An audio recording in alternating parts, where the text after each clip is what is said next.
நீ என்ன bro Loki bro மாதிரி வந்துட்டு கெட்டப் மாற்றினே இருக்கேன். பட் நம்ம அதை பற்றி இன்றைக்கி பேச போகிறதில்ல. இன்றைக்கி வந்துட்டு கூகுள் லான்ச் பண்ண பிக்சல் 10 சீரிஸ் பற்றி தான் பேச போகிறோம். ஸோ லாஸ்ட் இயர் லான்ச் பண்ண மாதிரியே வந்துட்டு 4 டிவைசஸ் லான்ச் பண்ணியிருக்காங்க. Pixel 10, Pixel 10 pro, and then pro XL, and then pro ஃபோல்டும் லான்ச் பண்ணியிருக்காங்க.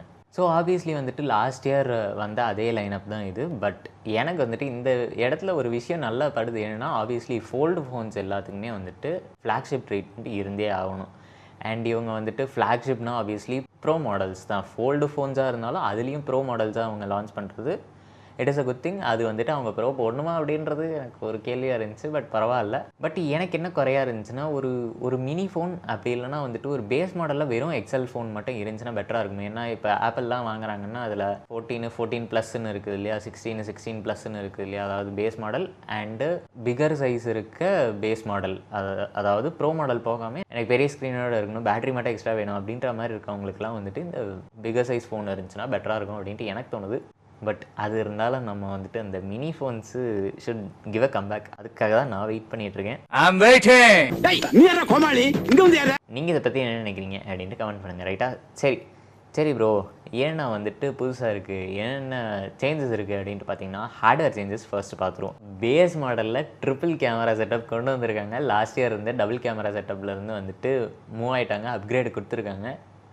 அப்படியே ஆப்பிள் கரெக்டாக இருந்துக்க. கேமராஸ் பற்றி அப்புறம் பேசுவோம். அவங்களோட ஃபோல்டு சீரீஸில் வந்துட்டு கியர்லெஸ்ஸான ஒரு ஹிஞ்ச் கொடுத்துருக்காங்க. இதுக்கு முன்னாடி வந்துட்டு அந்த ஃபோல்டிங்கெல்லாம் ஒரு மாதிரி கியர் இருக்கும் இல்லையா, கியர்லெஸ்ஸாக இது ஒரு ஹிஞ்ச் கொடுத்துருக்காங்க. அதனால என்ன ஆயிருக்குன்னா வாட்டர் ரெசிஸ்டன்ஸ் இன்க்ரீஸ் ஆகிருக்கு. என்னோட ஒப்பீனியனில் பார்த்தீங்கன்னா நான் இதுக்கு முன்னாடி வந்துட்டு ஃபோல்டு சீரீஸு ஃப்ளிப் சீரீஸு வந்துட்டு வாங்கலான் இருந்தேன் சாம்சங்கில்.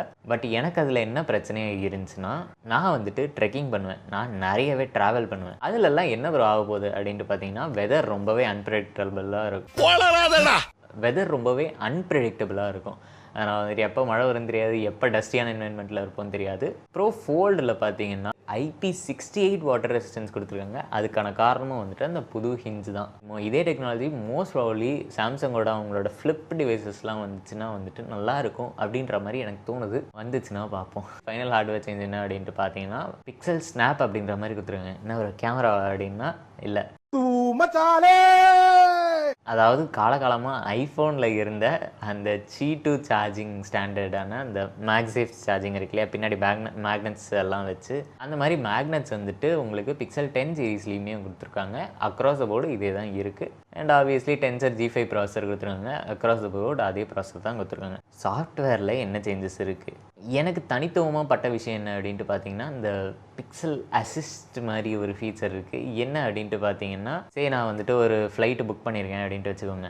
என் ஃப்ரெண்டு வந்துட்டு வேறு ஊரில் வந்துட்டு என்னை பிக்கப் பண்ண வராங்க. அவங்க வந்துட்டு என்னோடய ஃப்ளைட் நம்பர் என்ன அப்படின்ட்டு கேட்டாங்கன்னா, இந்த டிவைஸில் இருக்க டிவைஸில் இருக்க என்ன பண்ணுன்னா, அது வந்துட்டு என்னோடய மெயிலில் பார்த்துருக்கோம் இல்லையா, இந்த மாதிரி ஃப்ளைட் புக் பண்ணியிருக்காங்கன்ட்டு அந்த ஃப்ளைட் டீட்டெயில்ஸ் எல்லாத்தையுமே வந்துட்டு எடுத்து ரெடி பண்ணி வச்சுக்கோம். ஜஸ்ட் ஒரு டேப் பண்ணோன்னா ஆட்டோமேட்டிக்காக அந்த டீட்டெயில்ஸ்லாம் அவங்களுக்கு சென்ட் ஆகிடும். அந்த ஃபீச்சர் வந்துட்டு கொடுத்துருக்காங்க.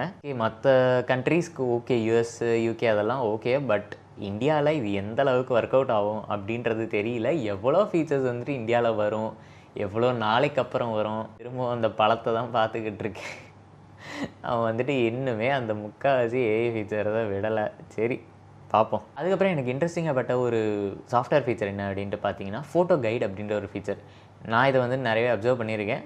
அண்டு இது வந்துட்டு நிறைய வயசானவங்களுக்கோ இல்லை ஃபோட்டோ எடுக்கிறதுக்கு அந்தளவுக்கு இன்ட்ரெஸ்ட் இல்லை, எனக்கு சும்மா கற்றுக்கணும் அப்படின்ற மாதிரி ஆசை இருக்கவங்களுக்குலாம் வந்துட்டு ரொம்பவே இன்ட்ரெஸ்டிங்கான ஃபீச்சராக வந்துட்டு ஒன்று விட்டுருக்காங்க. அதான் ஃபோட்டோ கைட். என்ன அப்படின்ட்டு பார்த்தீங்கன்னா, நம்ம வந்துட்டு கேமரா ஆன் பண்ணிட்டு நம்ம டிவைஸை வச்சோன்னா அந்த சீன் அதை அப்சர்வ் பண்ணிட்டு எந்த ஆங்கிளில் எங்கேருந்து ஃபோட்டோ எடுத்தால் பெட்டராக இருக்கும் அப்படின்றத வந்துட்டு அதுவே சஜஸ்ட் பண்ணோம் வித் AI ஜென்ரேட்டட் இமேஜஸ். அதில் ஏதோ ஒரு இமேஜை நம்ம கிளிக் பண்ணோன்னா அது வந்துட்டு அந்த ஃபோட்டோவை நம்ம எப்படி எடுக்கலாம் அப்படின்ட்டு கைட் பண்ணும். ஃபார் எக்ஸாம்பிள் நீங்கள் வந்துட்டு இன்னும் ஜூம் இன் பண்ணுங்கள், அவங்க வந்துட்டு எக்ஸ்பிரஷன் சேஞ்ச் பண்ண சொல்லுங்கள், அந்த மாதிரி வந்துட்டு சஜஷன்ஸ் கொடுக்கும். ஸோ இது வந்துட்டு பார்த்திங்கன்னா இந்த ஃபோட்டோகிராஃபியில் அந்தளவுக்கு இன்ட்ரெஸ்ட் இல்லை, பட் கற்றுக்கணுன்னு ஆசை அப்படின்றவங்களுக்கும் அண்ட் வயசானவங்க கிட்ட யாராவது வந்துட்டு இந்த ஜென்ரேஷன் ஜென்ஜி வாய்ஸ்லாம் போயிட்டு ஃபோட்டோ எடுக்க சொல்லி கேட்டாங்கன்னா அவங்களுக்குலாம் வந்துட்டு எடுக்க சொல்லித்தர சொல்லி வந்துட்டு இது இன்ட்ரெஸ்டிங்காக இருக்கும். But in my opinion as a hobby ஃபோட்டோகிராஃபராக எனக்கு வந்துட்டு இந்த ஃபோட்டோஸில் இருக்க ஒரிஜினாலிட்டி போயிடுமோ அப்படின்றது தோணுது. அதாவது ஒவ்வொரு ஆர்டிஸ்டோட தனிப்பட்ட ஒரிஜினாலிட்டியை தவிர அது வந்துட்டு இந்த மாதிரி கைட் பண்ணி இந்த மாதிரி இது பண்ணு அது பண்ணு அப்படின்ற மாதிரி சொல்கிறது வந்துட்டு எந்தளவுக்கு ஒரிஜினாலிட்டியை ப்ரிசர்வ் பண்ணும் அப்படின்றது எனக்கு தெரில. அண்ட் தென் இன்னொரு ஒரு இன்ட்ரெஸ்டிங்கான ஃபீச்சர் என்ன விட்டுருக்காங்க அப்படின்ட்டு பார்த்தீங்கன்னா, லைவ் ஆடியோ ட்ரான்ஸ்லேட் விட்டுருக்காங்க. சாம்சங்கில் வந்துட்டு லைவ் கேப்ஷன்ஸ் விட்டுருந்தாங்க இல்லையா, அதாவது நம்ம பேசுகிறது வந்துட்டு அங்கே அந்த சைடில் இருக்கவங்களுக்கு என்ன லாங்குவேஜில் பேசுகிறாங்கன்னா அந்த லாங்குவேஜில் அப்படியே கேப்ஷன்ஸாக வரும், க்ளோஸ் கேப்ஷன் டெக்ஸ்ட்டாக வரும். பிக்சலில் என்ன பண்ணியிருக்காங்க அப்படின்ட்டு பார்த்தீங்கன்னா, ஒரு 10 லாங்குவேஜஸை 8 லாங்குவேஜஸை நம்பர் ஆஃப் லாங்குவேஜஸ் எடுத்து அந்த லாங்குவேஜில் ஃபார் எக்ஸாம்பிள் நான் வந்துட்டு இப்போ ஹிந்தியில் பேசுகிறேன், அவங்க வந்துட்டு இங்கிலீஷில் பேசுகிறாங்க, நான் ஹிந்தியில் பேசுகிறது வந்துட்டு அவங்களுக்கு என்னோடய வாய்ஸ்லேயே இங்கிலீஷில் கேட்கும். அதாவது எப்படின்னா உங்களோட வாய்ஸை க்ளோன் பண்ணி அது வந்துட்டு அந்த லாங்குவேஜில் பேச வைக்கும். டேட்டா லீக் ஆச்சுன்னா பிரச்சனை வரதுக்கு வாய்ப்பு இருக்குது, ஆப்வியஸ்லி ப்ரைவசி கன்சர்ன். பட் இது வந்துட்டு உண்மையாலுமே ஒரு இன்ட்ரெஸ்டிங்கான ஃபீச்சர் அப்படின்ட்டு தான் எனக்கு தோணுது. ஒரு சில யூடியூபர்ஸ் இதை டெஸ்ட் பண்ணியிருக்காங்க அண்ட் அவங்க டெஸ்ட் பண்ண வரைக்குமே வந்துட்டு அந்தளவுக்கு நல்லா இல்லை அப்படின்ற மாதிரி தான் சொல்லியிருக்காங்க. ஆப்வியஸ்லி உங்களுக்கு சாஃப்ட்வேர் அப்டேட்ஸில் இது எல்லாமே வந்துட்டு ஃபிக்ஸ் ஆகிறதுக்கு நிறையவே சான்சஸ் இருக்குது. இரு ப்ரோ டிவைசஸ்லேயும் வந்துட்டு 3 கேமரான்னு சொன்னீங்க, பேஸ் மாடல்லையும் 3 கேமரா அப்படின்ட்டு சொல்கிறாங்க. அப்போ என்ன தான் டிஃப்ரென்ஸ் ரெண்டுத்துக்கும் அப்படின்ட்டு உங்களுக்கு ஒரு கேள்வி வரலாம். Let me explain. ப்ரோ டிவைசஸில் வந்துட்டு உங்களுக்கு higher resolution, slightly higher resolution display வரும், கொஞ்சம் பிரைட்டரான டிஸ்பிளே வரும். அண்டு எல்டிபிஓ டிஸ்பிளேவாக 1 to 120 ஹெர்ட்ஸ் ரிஃப்ரெஷ் ரேட் வரைக்கும் வரும். And obviously higher resolution camera வரும், 50 MP and 48 MP ultra wide and 48 MP டெலிஃபோட்டோவோட வரும். அண்ட் அது மட்டும் இல்லாமல் அந்த டெலிஃபோட்டோலையுமே வந்துட்டு உங்களுக்கு up to 100 times digital zoom வரைக்கும் வரும். அண்ட் அந்த டிஜிட்டல் ஜூமையுமே வந்துட்டு கூகுளோட அந்த இது ஏஐ வச்சு என்ஹான்ஸ் பண்ணுறதுக்கு வந்துட்டு இதெல்லாம் ஃபீச்சர்ஸ்லாம் கொடுத்துருக்காங்க. பேஸ் மாடலில் பார்த்தீங்கன்னா உங்களுக்கு up to 48x digital zoom தான் வரும். 60 to 120 ஹெர்ட்ஸ், அதாவது வேரியபிள் ரிஃப்ரெஷ் ரேட்டான இது 60 ஹெர்ட்ஸ் இல்லைனா 120 ஹெர்ட்ஸ் அந்த ரிஃப்ரெஷ் ரேட் தான் வரும். அட்லீஸ்ட் 60 ஹெர்ட்ஸோட நிறுத்தாமல் விட்டானே, அது வரைக்கும் சந்தோஷம். ப்ரோவோட slightly lower resolution screen and slightly lower பிரைட்னஸோட வரும். ஸோ இதுதான் மக்களே வந்துட்டு பிக்சல் 10 சீரீஸோட ஒட்டுமொத்த ஃபஸ்ட் இம்ப்ரெஷன்ஸ். என்னென்ன லான்ச் பண்ணியிருக்காங்க, என்னென்ன ஃபீச்சர்ஸ் வந்திருக்கு, என்னென்ன ஹார்ட்வேர் சேஞ்சஸ் வந்திருக்கு அப்படின்றது. இதில் உங்களுக்கு எது இன்ட்ரெஸ்டிங்காக பட்டுச்சு அப்படின்றது கீழே இருக்க டப்பாவில் கமெண்ட் பண்ணுங்கள். அண்டு அஃபிஷியலாக டிவைஸ் வெளில வந்து அதோட பெஞ்ச்மார்க்ஸ்லாம் வந்ததுக்கப்புறம் மேபி ஒரு வீடியோ போடுவோம். அடுத்த வீடியோவில் பார்ப்போம். என்ன பாய்.